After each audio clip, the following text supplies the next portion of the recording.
महिला आरक्षण बिल की बात कर रहे हैं, संसद में पास भी हो चुका है वो। लेकिन हमने देखा नेताओं ने एक तरफ तो कहा कि पिछड़ी महिलाओं को कोटे में कोटा दिया जाए और ऊपर से सहमति भी दे दी। तो दोहरा रवैया क्यों फिर रहा सर संसद में विपक्ष का? 6 मार्च 2019 को भारत बंद का एक अनुरोध किया गया सबसे, और वो काफ़ी हद तक सफल रहा था उत्तर प्रदेश और बिहार में, और कई पॉलिटिकल पार्टीज़ का उसको समर्थन मिला था। तो कोई भी आंदोलन होता है वो एक दिन में नहीं बनता, धीरे धीरे स्टेप बाय स्टेप बनता है। और वो ये आंदोलन बनेगा, और ये जैसे 13 पॉइंट रोस्टर पे या किसान के मामले में इस सरकार ने अपने कदम वापस लिए हैं, जैसे SC/ST एक्ट में जो चेंजेस आए थे उसमें इस सरकार ने वापस लिए कदम, तो वो स्थिति जरूर आएगी।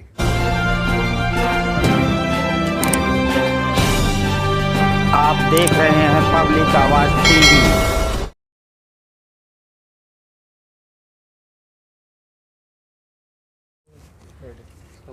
सर, महिला आरक्षण बिल पास हो गया है जी, क्या कहेंगे? महिला आरक्षण बिल मानते ही नहीं हम लोग, हम तो इसको सवर्ण महिला आरक्षण बिल मानते हैं जी।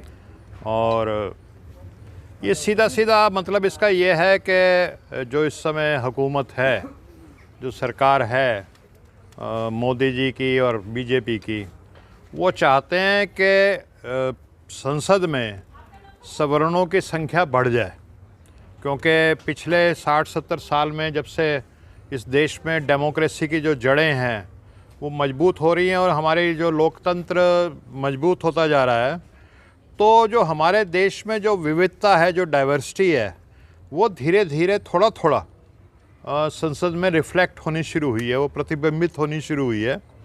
और जैसे जैसे हमारा लोकतंत्र और मजबूत होगा, मैच्योर होगा, विकसित होगा, तो जैसे 85% बहुजन की आबादी है। लोकतंत्र मजबूत हो रहा है या कमजोर हो रहा है?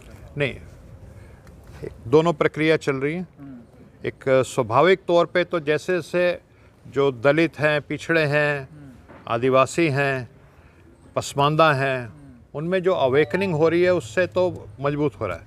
लेकिन जो हुकूमत बैठी हुई है केंद्र में, वो इस लोकतंत्र की जड़ें काट देना चाहती है, और वो वही चाहती है कि जो पुराने ज़माने में 3-4 हज़ार साल से जो इस देश में व्यवस्था चली थी, जो मुग़ल भी आ गए तो भी वही व्यवस्था चलती रही, मनुवादी।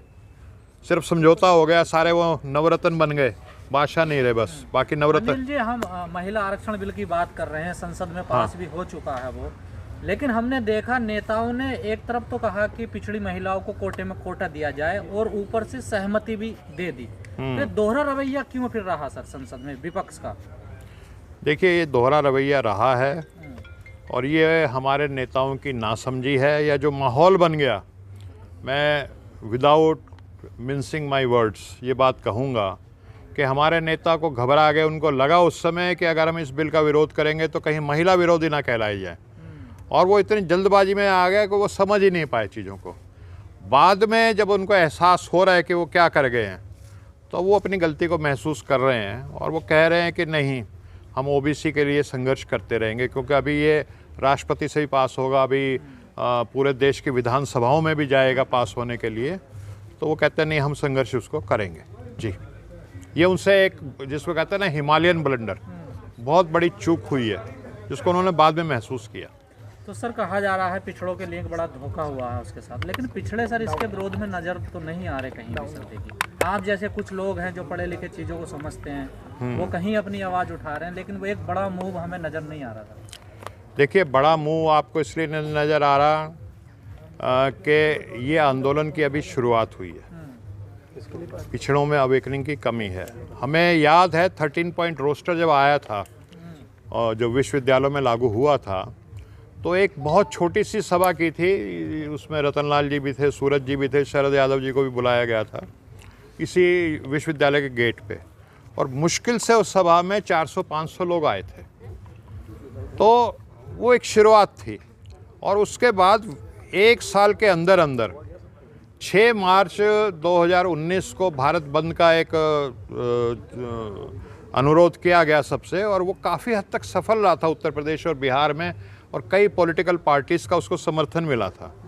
तो कोई भी आंदोलन होता है वो एक दिन में नहीं बनता, धीरे धीरे स्टेप बाय स्टेप बनता है, और वो ये आंदोलन बनेगा। और ये जैसे 13 पॉइंट रोस्टर पे या किसान के मामले में इस सरकार ने अपने कदम वापस लिए हैं।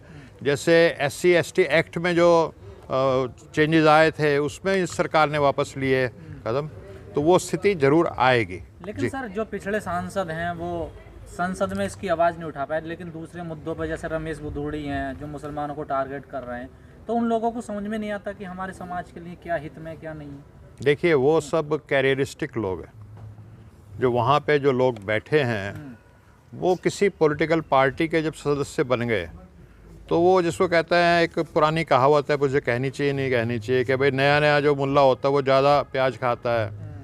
तो वो एक जिसको कहते हैं ना टीका लगाएंगे, हाथ में कुछ बांध लेंगे, वो दिखाने की कोशिश करते हैं कि भाई हाँ हम इस सनातन को मानते हैं या हम सनातन के बहुत परम भक्त हैं।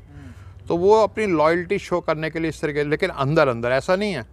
उमा भारती जी जो हैं, जो लोग अपने राजनीतिक स्वार्थ से ऊपर थोड़ा उठ गए तो वो आवाज़ उठा रहे हैं। उमा भारती ने जिस तरीके जिक्र किया जा रहा है, अब तो न पावन में है ना कहीं, जब उनको दरकिनार कर दिया अब उनको भी याद आ रहा है, जब उनका रुतबा तब तो उन्होंने नहीं कहा कुछ। बिल्कुल ठीक कह रहे हैं आप।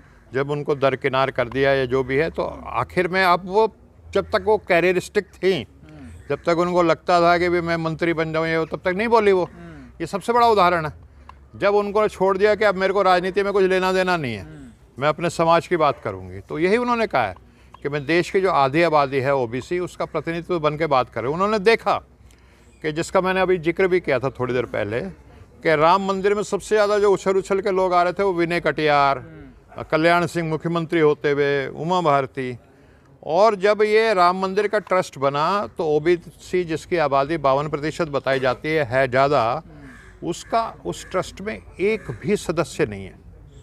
मतलब उसमें 0% उसके वो है प्रतिनिधित्व। हम पुराने ज़माने में जो रामविलास पासवान जी थे, हम उनके साथ काम किए हैं, वो एक बात को कहते थे अक्सर, वो कहते थे OBC है, दलित है, पिछड़ा है, वो जिस तरीके जो मेन स्ट्रीम पार्टियाँ जिनको कहा जाता है, चाहे उसमें BJP हो, कांग्रेस हो, उसमें उनका जो भूमिका रहती है वो बैंड वाला जैसे होता है, बाजे वाला, उस तरह की भूमिका रहती है कि जब बारात चल रही होती है तो वो सबसे अच्छी यूनिफॉर्म पहने, सबसे अच्छी ड्रेस पहने और पीतल का बाजा लिए चलते हैं और सब उनके आगे नाच रहे होते हैं। लेकिन बारात जैसे ही दुल्हन के दरवाजे पे पहुंचती है तो बाजे वालों को कहा जाता है भाई कृपा करके अब आप बाहर रहिए, दावत अंदर हम खाएंगे। तो जब तक सत्ता में नहीं आते तब तक तो सब चीज़ है। राम मंदिर का जब ट्रस्ट बनता है तो पिछड़ों को कहा जाता है कि अब आप बाहर रहिए, इसको हम ही चलाएंगे। लेकिन सर आप जैसे लोग समझाने की कोशिश कर रहे हैं, कई घटनाएं ऐसी देखने को मिलती हैं कि पिछड़े समझ क्यों नहीं पा रहे, आखिर क्या वजह है सर? देखिए ऐसा है, 6 लाख मंदिर हैं इस देश में, वो समझाने का काम कर रहे हैं। आपके 6 लाख दफ्तर हैं जो समझाने का काम कर रहे हो, हर मंदिर में 4-5 बैठे हुए हैं जो समझाने का काम कर रहे हैं। तो कितने लोग लगे हुए हैं, और उनको मंदिर जो है उसमें जो चंदा दे रहे हैं दान पेटी में, वो हम लोग ही दे रहे हैं। अब आप संघर्ष करते हैं, ये मुझे पता है कि ये जो काम आप कर रहे हैं, मैं इनको जानता हूँ, 6-7 साल से जानता हूँ, इनको जानता हूँ, कितनों को आप में से मैं जानता हूँ। आप जो संघर्ष कर रहे हैं क्या आर्थिक स्थिति है और किन परिस्थितियों में कर रहे हैं, तो आप तो एक मिशन के रूप में कर रहे हैं ना। पिछड़ों पर सर मंदिर भारी हो गया क्या है? पिछड़ों पर मंदिर भारी? देखिए ऐसा है, जो सही मायने में जो जाग गया, जिसको समझ में आ गई। वोल्टायर एक बहुत बड़े चिंतक हुए हैं। फ्रांस में कभी राजशाही होती थी और राजा रानी जो थे ना वो लूटते थे, जनता भूखी रहती थी। तो एक बार जनता गई वहाँ पे, भूखी जनता रानी के पास वहाँ, तो जनता ने कहा कि हमें रोटी नहीं मिल रही। तो रानी को तो पता ही नहीं था कि ग्राउंड स्थिति क्या है। रानी बोली कि ऐसा है, तुम भी बड़े पागल हो, रोटी ही खानी है क्या तुम्हें? रोटी नहीं मिल रही तो आप केक खा लो, कोई ड्राई फ्रूट खा के पेट भर लो। तो लोगों को तब समझ में आ गया और फिर रानी का जनता ने कत्ल कर दिया। मैं एक सेकेंड उसको पूरा कर दूं। तो जो चिंतक थे वोल्टायर, जो उस फ्रांसीसी क्रांति के जनक थे जिसके बाद डेमोक्रेसी आई इस दुनिया में, वो कहते थे गुलाम को सिर्फ इतना बता दो कि वो गुलाम है। जिस दिन गुलाम को रियलाइजेशन हो जाएगा कि मैं गुलाम हूँ, तो वो खुद अपनी बेड़ियाँ तोड़ लेगा। एक हमारे बहुत पुराने साथी होते थे, वो दलित वॉइस करके एक मैगजीन निकालते थे, VT राजशेखर, साउथ के थे। तो वो एक शब्द कहा करते थे, स्लेव इंजॉइंग स्लेवरी। जो गुलाम है वो गुलामी में इतने खुश हैं कि उसको एंजॉय कर रहे हैं, उसको सेलिब्रेट कर रहे हैं। वही स्थिति है आज भी। देखिए सर, मोनू यादव हैं, बिट्टू बजरंगी, बिट्टू लोहार हैं, कपिल गुर्जर हैं, रमेश बुधूड़ी हैं, ये तो हिंदुत्व का काम कर रहे हैं, ये भी तो ओबीसी है सारे लोग, विनय कटियार हो चाहे उमा भारती हो, इन्हें देखिए, भत्ते में क्या मिलता है? इसमें दो कैटेगरी है। एक कैटेगरी तो ये है जिनको कुछ पता ही नहीं, जो बुद्धू हैं, अकल ही नहीं है जिनमें समझ नहीं है, जिसमें जागृति नहीं है। और जिनमें जागृति है वो अपने समाज का नहीं देख रहे। जब अंग्रेज़ों का राज चल रहा था इस देश में तो भी तो बहुत सारे लोग थे जो अंग्रेज़ों का समर्थन करते थे अपने व्यक्तिगत स्वार्थ के लिए, तो वो अपने व्यक्तिगत स्वार्थ के लिए कर रहे हैं।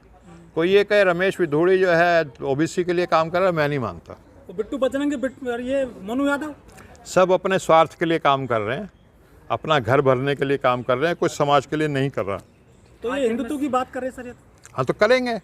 ऐसे हमेशा इस तरह के लोग हमारे समाज में रहे हैं, तभी तो कोई भी 2000 घोड़ों पे चढ़ के आता था और ये करोड़ों लोगों के ऊपर राज कर लेता था। लेकिन सर 90 के दशक में जब मंडल कमीशन आया था तो सबसे ज्यादा विरोध जो है ओबीसी ने किया था मंडल कमीशन का। तो हाँ। क्या उनको जरूरत है आज? इससे बड़ा उदाहरण क्या हो सकता है कि उनमें अवेकनिंग नहीं थी, जागृति नहीं थी, कि उनको कुछ मिल रहा है वही उसका विरोध कर रहे हैं। ये तो हो ना, जिस डाल पे बैठे उसी डाल को आप काट रहे हो, अपने पाँव पे कुल्हाड़ी मार रहे हो। इससे बड़ा उदाहरण क्या हो सकता है? अच्छा सर, ओबीसी के लिए क्या आप जो संदेश देना चाहते हैं? ओबीसी के लिए मैं यही संदेश चल रहा हूँ कि भाई साहब जागो, बहुत देर कर दी, अब तो जाग जाओ भाई। अपने अधिकार, अपने आने वाली पीढ़ियों के बारे में सोचो। अगर आप चाहते